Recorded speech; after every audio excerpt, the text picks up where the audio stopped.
Assalamualaikum warahmatullahi wabarakatuh. Baik, terima kasih. Kembali lagi dengan saya, Bapak Tony Setiawan, dalam mata kuliah Evaluasi Pendidikan Kejuruan. Seperti biasa sebelumnya, salam sehat, salam sejahtera, salam bahagia untuk kita semua. Baik, mahasiswa sekalian yang saya cintai dan saya banggakan, materi hari ini adalah tes dan penyusunan tes. Nah, sebenarnya kalau teman-teman mahasiswa itu mengikuti dengan baik, materi kita sebenarnya runtut, mulai dari pengantar sampai hari ini tes, dan nanti bagaimana itu tes, perihal tes, penyusunan, validitas dan reliabilitasnya dan sebagainya akan secara gamblang kami jelaskan dalam presentasi ini. Baik, kita lanjut saja, kita mulai. Apa itu tes? Nah, kita mulai dulu dengan apa itu tes ya.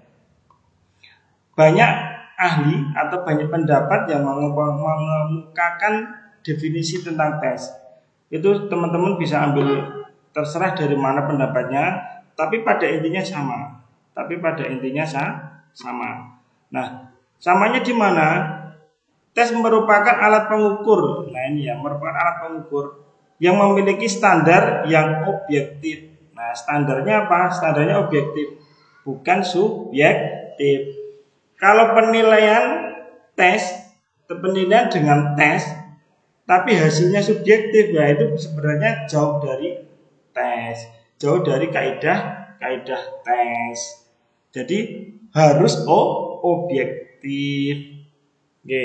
Apa itu subjektif dan objektif? Teman-teman silahkan mencari sendiri, barangkali ada yang belum paham. Sehingga dapat digunakan secara meluas serta betul-betul digunakan untuk mengukur dan membandingkan. Nah, kemarin ya, definisi evaluasi apa? Nah, tes adalah bagian terkecil dari evaluasi. Kemarin sudah kita bahas mengukur dan membandingkan. Jadi tes ialah alat pengukur yang memiliki standar yang objektif sehingga dapat digunakan secara meluas serta bisa betul-betul digunakan untuk mengukur dan membandingkan. Itu penjelasan dari arti tes.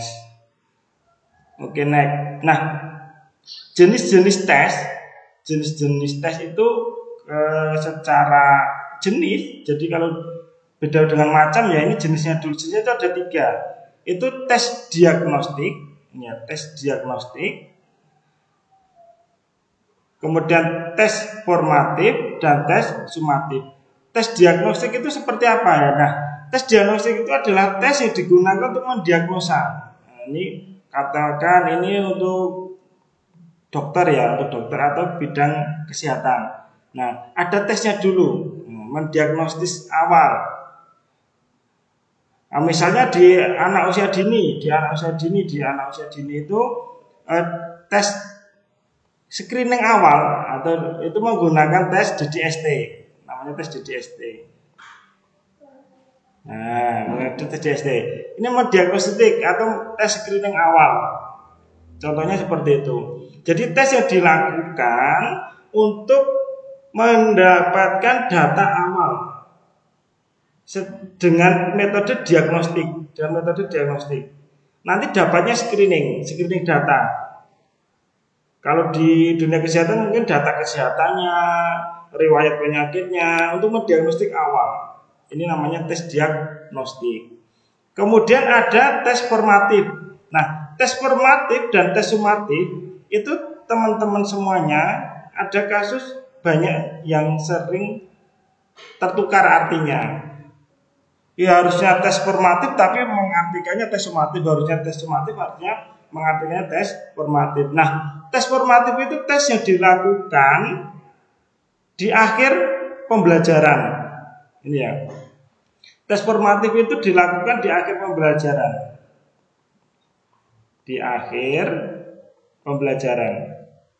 Nah, itu tes formatif. Tapi kalau tes sumatif itu tes dilakukan di akhir sesi. Sesi ini lebih luasnya, ini kalau dulu itu catur ulang.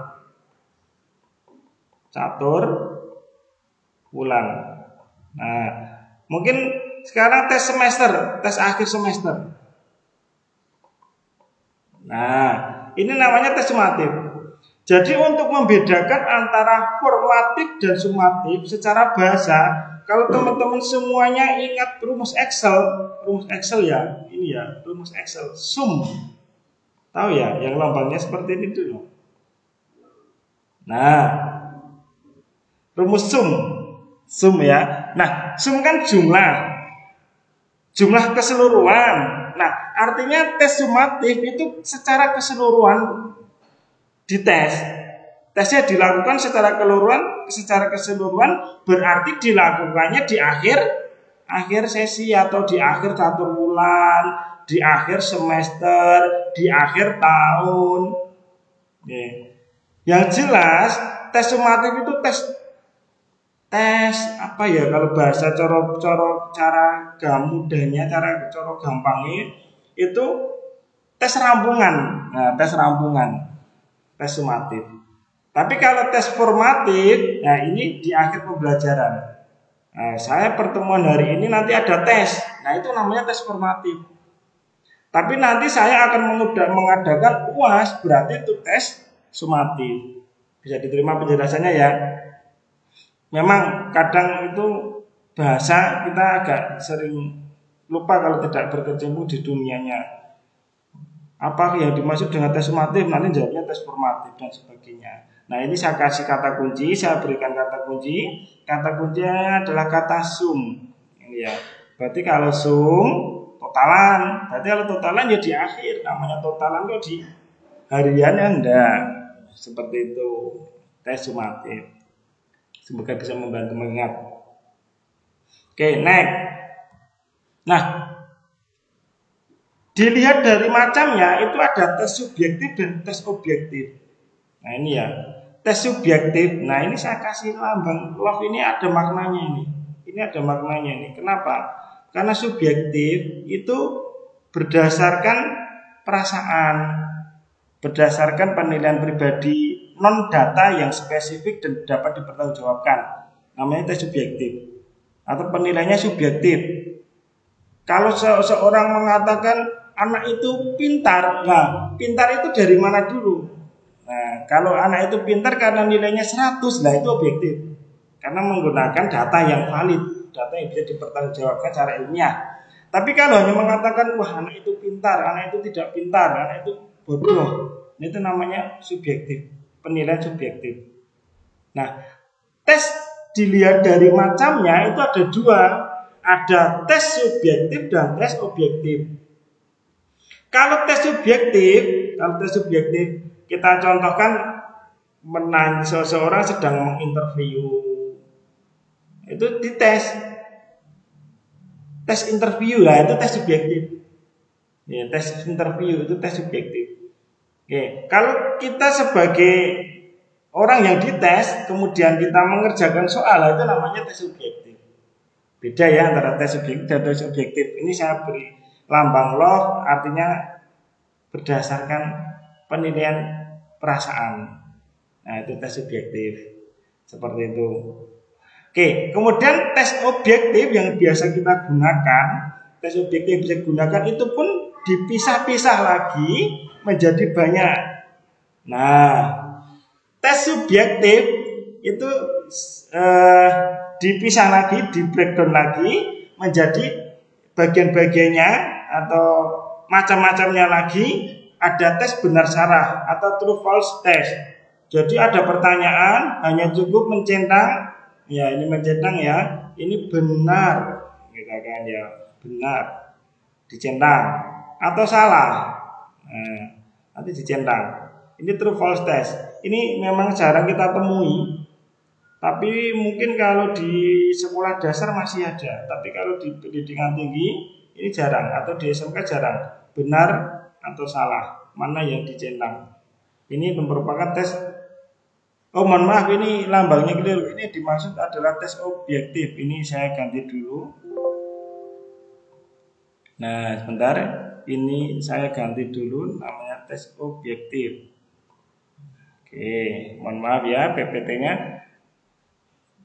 Nah,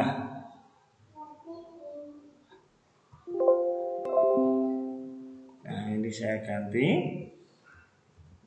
Dah, tes objektif.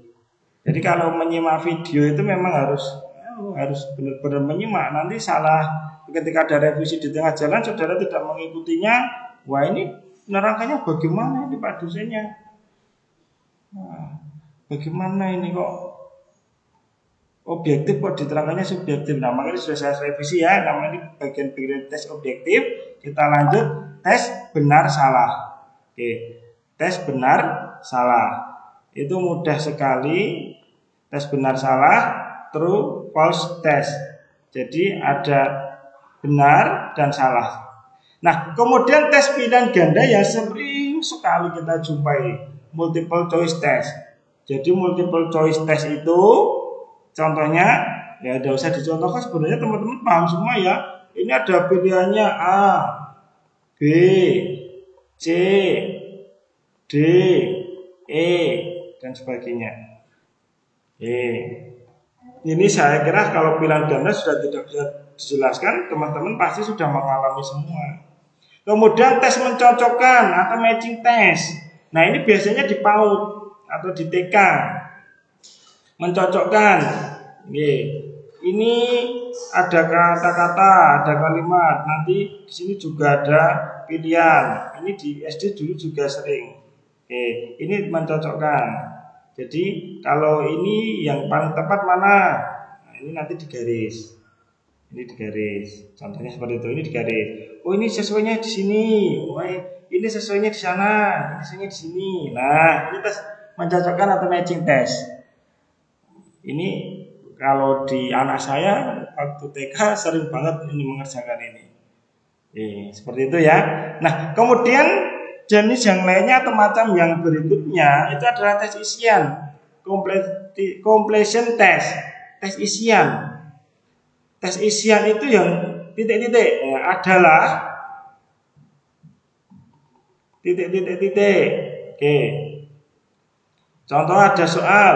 1 inci sama dengan, misalkan ya, 1 inci sama dengan titik-titik milimeter. Nah, seperti itu. Ini tes completion test isian, mengisi. Nah, tes mengisi ini nanti ada yang isian singkat, ada yang isian panjang. Isian panjang itu namanya esai. Nah, esai. Jelaskan apa yang dimaksud dengan tes formatif beserta contohnya, katakan seperti itu. Itu namanya esai. Jawabannya panjang. Itu namanya tes isian, completion test. Jadi tes objektif sendiri macamnya banyak. Nah, bisa diterima ya. Mudah penjelasannya. Karena saudara pernah mengalaminya dari kecil. Nah, kemudian tes itu dibagi menjadi beberapa ranah yang harus diteskan. Di awal kemarin sudah saya terangkan, sudah saya sampaikan bahwasanya di Indonesia ini mengadunya pada ranah taksonomi Bloom. Ada 3 ranah. Ranah kognitif, afektif, psikomotorik. Jadi ranah pengetahuan, sikap dan keterampilan. Nah, bagian-bagian dari tes, alat tes, yang digunakan untuk mengetes ranah kognitif itu apa saja toh? Kalau saudara atau kita ingin menyusun tes kognitif, nah itu harus memuat ini. Kalau kita mau menyusun tes kognitif itu harus memuat kisi-kisi soal. Kisi-kisinya harus ada. Setelah kisi-kisi soal harus ada soalnya. Nah, nanti kalau saudara penelitian tindakan kelas kebetulan dosen pembimbing satunya saya, ini harus lengkap. Jadi setiap instrumen tes itu harus memuat ini dan ini. Nah, ini yang saya terangkan. Kalau ingin mengetes pengetahuan harus lengkap. Ada kisi-kisi soalnya, ada lembar jawabnya, ada kunci jawabannya, dan ada rubrik penskoran. Rubrik penskoran itu jika soal benar skornya sekian, jika salah skornya sekian. Ini namanya rubrik penskoran. Ini untuk tes ranah kognitif. Nah, untuk ranah pengetahuan minimal ada ada 5 komponen instrumen tesnya. Bisa terima ya? Nah, kemudian bagaimana kalau kita mengadakan tes di ranah yang lain, contohnya ranah psikomotorik atau ranah keterampilan. Nah, ini ranah keterampilan. Ranah keterampilan. Tulisan saya kurang begitu. Tapi kalau saudara mengikuti penjelasan saya, tidak usah baca tulisan sudah paham. Maka dari itu saya tekankan, tolong video saya disimak baik-baik dari awal sampai akhir. Oke, kalau saudara skip, wah resiko ditanggung penumpang nanti. Ketika ada revisi, ada perbaikan atau saya memberikan tugas, nanti kalau saudaranya skip, nah nggak bisa, saudara kelewatan. Pernah nggak seperti itu Pak? Pernah, sering, beberapa. Jadi ada mahasiswa itu nontonnya sukanya skip. Mengumpulkan tugasnya kira-kira benar atau salah? Salah. Kalau mending salah. Salah kan berarti sesuai. Tugasnya apa yang diminta sesuai tapi salah. Nah itu tidak sesuai dengan yang diminta, terus bejal. Nah ya saya tidak bisa memberi nilai. Tugas yang diminta A yang dikumpulkan Z, nggak bisa. Contohnya seperti itu. Nah, untuk menyusun instrumen tes psikomotorik itu minimal ada kisi-kisi soal atau tugas. Kisi-kisi soal atau tugas atau perintah, ada kisi-kisinya. Ada kisi-kisinya. Oke, ini sebenarnya kalau saudara menjadi, mohon maaf ya bagi yang sudah bekerja di SMK, ketika ada uji praktek kejuruan, ini pasti instrumennya lengkap seperti ini. Yang pertama ada kisi-kisi soal atau tugas, ada kisi-kisinya, sudah ada dari pusat biasanya. Kalau kita menyusun sendiri ya kita buat kisi-kisi sendiri. Kemudian ada soal atau perintah kerjanya. Soal atau perintah kerjanya. Contoh ini perintah kerja ini, lakukan pelepasan kepala silinder. Nah, itu contohnya perintah kerja. Lakukan pelepasan kepala silinder. Nah, kemudian ada petunjuk kerja atau job sheet-nya.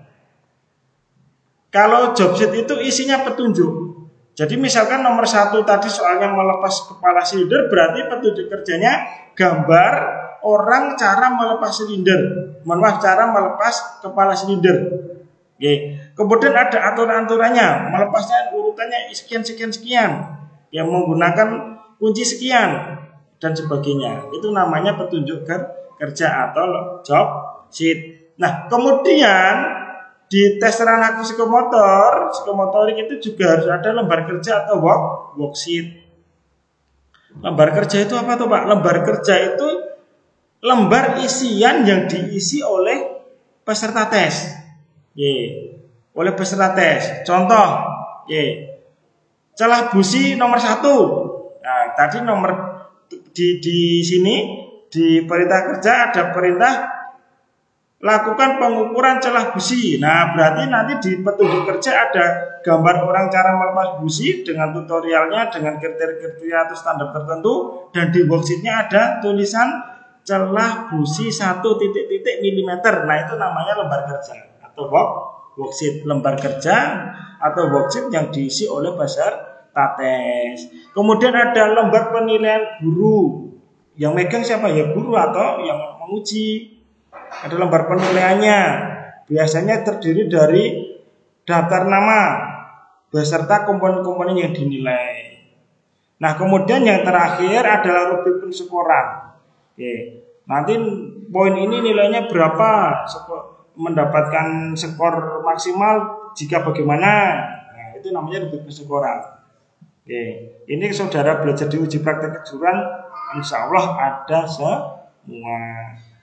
Bisa terima ya, itu merupakan komponen instrumen tes dari tes ranah psikomotorik. Nah, bagaimana kalau mengetes di ranah sikap? Mengetes di ranah sikap bagaimana ini Pak? Nah, sikap ya. Nah, sikap dulu terkenal dengan penilaian karakter atau sikap ya, penilaian sikap atau penilaian karakter. Pada penilaian sikap itu biasanya, saya mengatakan biasanya loh ya, biasanya menggunakan observasi. Loh Pak, memang ada penilaian sikap yang non observasi? Ada. Ya, silakan nanti belajar lebih lanjut. Jadi macam-macam penilaian sikap. Nah, jika menggunakan metode observasi, maka yang harus ada komponennya apa saja? Yang pertama kisi-kisi karakternya atau karakter-karakter yang dinilai apa saja. Seperti itu, katakan karakter kejujuran, kedisiplinan itu sudah ada di kisi-kisi yang dijelaskan dulu. Nah, kemudian ada pedoman observasi. Ya, pedomannya cara mengobservasi bagaimana?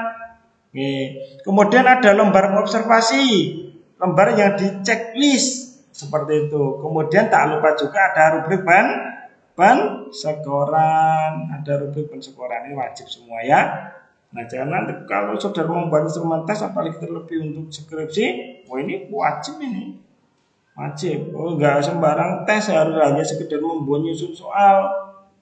Nah, bisa terima ya. Nah, yang terakhir kita mengenal yang namanya adalah kata kerja operasional. Nah, kalau kemarin saudara sudah mempelajari taksonomi belum, itu di pengetahuan itu levelnya ada banyak. Ya, gitu ya. Di keterampilan juga levelnya ada banyak. Di sikap juga ada level-levelnya. Jadi tidak sembarangan ketika saudara menyusun tes. Nah, apa itu kata kerja? Oh, mohon maaf, kata kerja operasional. Oke. Nah, saya berikan contohnya.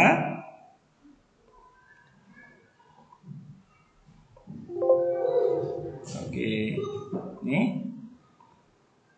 Nah, kata kerja operasional menurut taksonomi Bloomsbury seperti ini. Nah, di ranah kognitif, nah, itu ada C1, ada C2, ada C3, C4, C5, dan C6. Contoh-contohnya misalkan ini.